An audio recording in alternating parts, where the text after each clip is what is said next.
ప్రపంచంపై ఆధిపత్యం ఇప్పటికీ అమెరికాదేనా? చైనా ఆ స్థానాన్ని భర్తీ చేస్తుందా?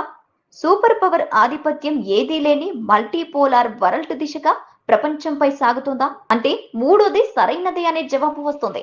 విచిత్రంగా అందుకు పరోక్ష కారణం మాత్రం చైనానే. ఒకప్పుడు ప్రపంచాన్ని ప్రభావితం చేసిన సూపర్ పవర్ ఒక్కటే, అదే యునైటెడ్ స్టేట్స్. డాలర్ నుంచి డిఫెన్స్ వరకు, టెక్నాలజీ నుండి ట్రేడ్ వరకు ప్రపంచం మొత్తం అమెరికా చుట్టూనే తిరిగేది. కానీ ఇప్పుడు అదే ప్రపంచం మెల్లగా మరో దిశగా చూస్తోంది. అదే చైనా. గత కొన్నేళ్లుగా అమెరికా ఆర్థిక ఆంక్షలు, చిప్ యుద్ధాలు, టెక్నాలజీ నిరోధాలు, ట్రేడ్ వార్ ఇవన్నీ చైనాను బలహీనపరుస్తాయని భావించారు. కానీ బీజింగ్ మాత్రం మరోలా ఆలోచిస్తోంది. అమెరికా తన అత్యంత శక్తివంతమైన ఎత్తుగడలను ఇప్పటికే వాడేసింది. ఇక మమ్మల్ని పూర్తిగా ఆపడం కష్టమే. ధైర్యం ఇప్పుడు చైనాలో స్పష్టంగా కనిపిస్తోంది. ప్రపంచం ఇక అమెరికా ఆధిపత్యంపై ఆధారపడలేమనే భావన ప్రపంచ వ్యాప్తంగా ఈ నమ్మకం గట్టిగానే వినిపిస్తోంది. అందుకు కారణం మాత్రం చైనానే. 2018లో ప్రారంభమైన అమెరికా చైనా ట్రేడ్ వార్ తర్వాత వాషింగ్టన్ అనేక ఎత్తులు వేసింది. భారీ దిగుమతి సుంకాలు విధించింది. హువాయి వంటి సంస్థలపై ఆంక్షలు పెట్టింది. అత్యాధునిక ఏఐ చిప్స్ సరఫరాపై కూడా కట్టడి చేసింది. ప్రపంచ దేశాలను చైనాపై ఆధారపడొద్దని అమెరికా హెచ్చరించింది. ఇంత చేసిన అమెరికా చైనా ఎగుమతులను ఆపలేకపోయింది.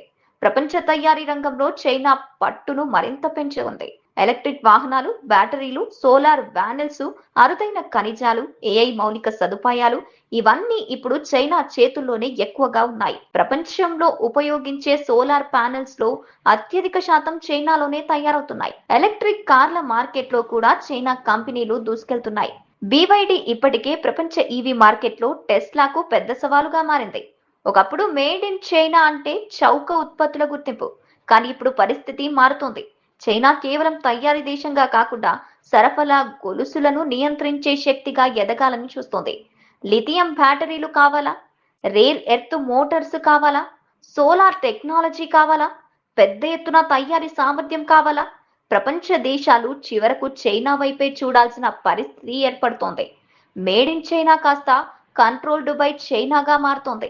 చైనాను వ్యతిరేకించే దేశాలు సైతం చైనాపై ఆధారపడాల్సిందేనని ఆ దేశం బలంగా నమ్ముతోంది. చైనా వైపు నుంచి చూస్తే ఇదంతా బాగానే ఉందనిపిస్తోంది. మరి అమెరికా నిజంగానే బలహీనపడిందా అంటే అనేక ప్రశ్నలు సమాధానాలు వెతుక్కోవాలి. ఎందుకంటే ఇప్పటికే ప్రపంచ ఫైనాన్షియల్ వ్యవస్థలో డాలర్ ఆధిపత్యం తగ్గలేదు. అత్యుత్తమ విశ్వవిద్యాలయాలు, పరిశోధనా కేంద్రాలు, ప్రపంచ టెక్ దిగ్గజాలు అమెరికాలోనే ఉన్నాయి. యాపిల్, మైక్రోసాఫ్ట్, ఎన్విడియా, గూగుల్ వంటి కంపెనీలు ప్రపంచ భవిష్యత్తును ఇప్పటికీ నడిపిస్తున్నాయి. ముఖ్యంగా సెమీ కండక్టర్ టెక్నాలజీలో అమెరికా ఆధిపత్యం ఇంకా చాలా బలంగా ఉంది. ప్రపంచంలోని అత్యాధునిక ఏఐ చిప్స్ లేకుండా చైనా పూర్తి స్థాయి సాంకేతిక స్వావలంబన సాధించలేదు. అమెరికా ఆధిపత్యం తగ్గలేదు, చైనా ఎదుగుదల ఆపలేరు. కానీ ప్రపంచం నిన్నటిలా మాత్రం లేదు. అందుకే అమెరికా తర్వాత తానే సూపర్ పవర్ అని చైనా కూడా చెప్పడం లేదు. మల్టీపోలార్ వరల్డ్ అనే సిద్ధాంతాన్ని తెర మీదకు తెస్తోంది. ఒకే ఒక సూపర్ పవర్ కాకుండా America, China, India, Russia, Saudi Arabia, Brazil ఇలా అనేక దేశాలతో కొత్త ప్రపంచం క్రమంగా ఏర్పడుతోందని చైనా నమ్ముతోంది. బ్రిక్స్ విస్తరణ కూడా అదే సంకేతం ఇస్తోంది. డాలర్కు ప్రత్యామ్నాయ చెల్లింపుల వ్యవస్థలపై చర్చలు పెరుగుతున్నాయి.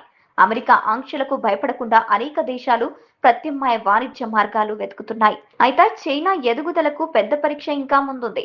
అదే తైవాన్. చైనా దృష్టిలో తైవాన్ విడిపోయిన ప్రాంతం మాత్రమే. అమెరికా దృష్టిలో అది ఇండో పసిఫిక్ ప్రాంతంలో వ్యూహాత్మక ప్రాంతం.